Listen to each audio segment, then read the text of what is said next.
for whatever policies he wants to push. Again, maybe they want to put up a good fight, but at the end of the day, this is just bad news for the DOD. It's bad news for America and the world. It's even bad news for the incoming president. Well, I think that's definitely a point of view.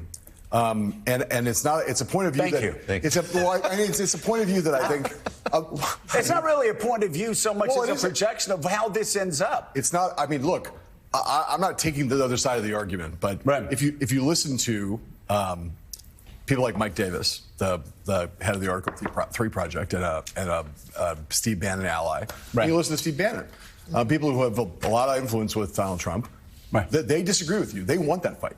And I'm just talking about the hearing. They want the fight. They want the hearing. They want it all. They have a much more scorched earth view of this. Look, everyone around this table, I think, would agree with your point of view about this, which is like, why would the president want this? And I think if you had those two guys sitting here, they would say, we want to win this fight, and no matter how bloody it gets, the bloodier it gets in some ways, the better, because we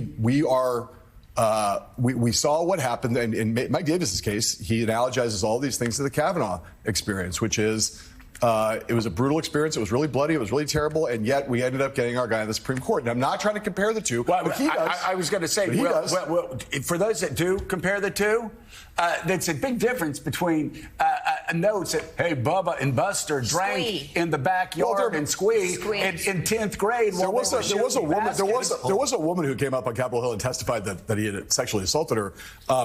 So it was brutal for all parties there. Let's be very clear there. She went up and testified. Nobody else did around there. Here, we have one case after another case after another case. We have documented whistleblower reports. We have testimony. I'm not trying to, like I said already, I'm not trying to take the other side of the argument. I'm not saying you're wrong. I'm saying that the question of what is about to unfold, it's not like if there was a unanimity of opinion in Donald Trump's world that this was a mistake and they wanted to get out of it, they could have gotten out of it already. I think there are people around Donald Trump who are very. Donald Trump wants. I don't know what Donald Trump wants testimony about this person coming up saying he raped me, and the public drunkenness and the destroying the vets organizations and Jonathan Lemire. Do they because there are two different things. It's one thing if you say, I want to fight about the mismanagement inside the Pentagon and the bureaucracy and all the waste and how they won't listen to Donald Trump. That's one thing. And they can get plenty of people to run the DOD that can go up there and do that and be clean, just like the difference between Pam Bondi and Matt Gaetz. But we're talking about two completely different things here. You can have the fight on, hey, let's clean up the Pentagon. That's one thing. The question is whether this is a deeply flawed individual at this point in time to carry that fight out on Capitol Hill. Yeah, and there's a bit of a split in the Trump camp right now, the people that I've talked to. Absolutely, to Hyman's point. There are some who want this fight. They don't care who it is. This is about breaking the DOD. This is about having the public spectacle. This is about ramming their choice down the throats of the public. There are others, though, who do have that concern. First of all, also, let's remember, Donald Trump famously disdains people who drink too much. We know that cost Rudy Giuliani a cabinet post in 2016 because he would drink too much and fall asleep on Trump's plane while they were hurtling across the country.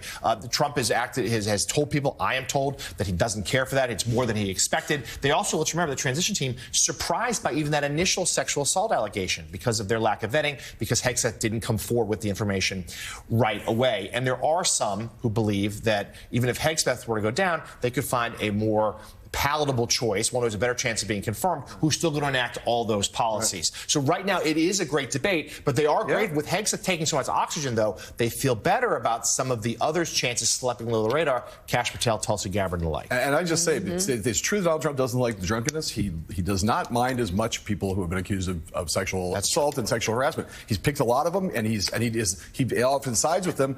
And I think, they have this view, which is a view that you've heard from. It's a view first attributed, I believe, to Bill Clinton, which is, strong and wrong is better than weak and right. They do not want to be seen as folding over nominee after nominee because they think that it's not like, hey, if we give it on these two, that's going to lessen the taste for blood. They think that the more that they capitulate, what they see as capitulation, they backing away from their picks for totally sound strategic reasons. Joe, I think your analysis is would be the standard analysis. This is terrible for Donald Trump, and I think a lot of people around Trump say what's worse for Donald Trump is to give in.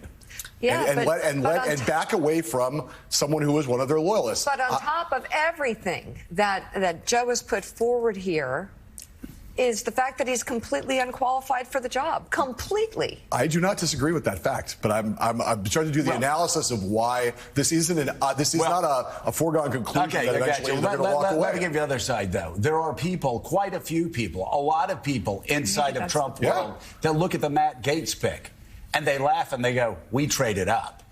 We went from getting a guy who wasn't up to the job to getting a woman who was Attorney General of the state of Florida for 8 years, has Democrats saying positive things about her, and also who they believe is far more competent." So they actually, they're not sitting around going, "Oh, that Gaetz thing was just horrible for us." They're sitting there thinking, kind of laughing, going, "Yeah, we traded up. We're good." So I can't believe they can't trade up with somebody like Hegseth, who is, again, woefully unqualified given all of the other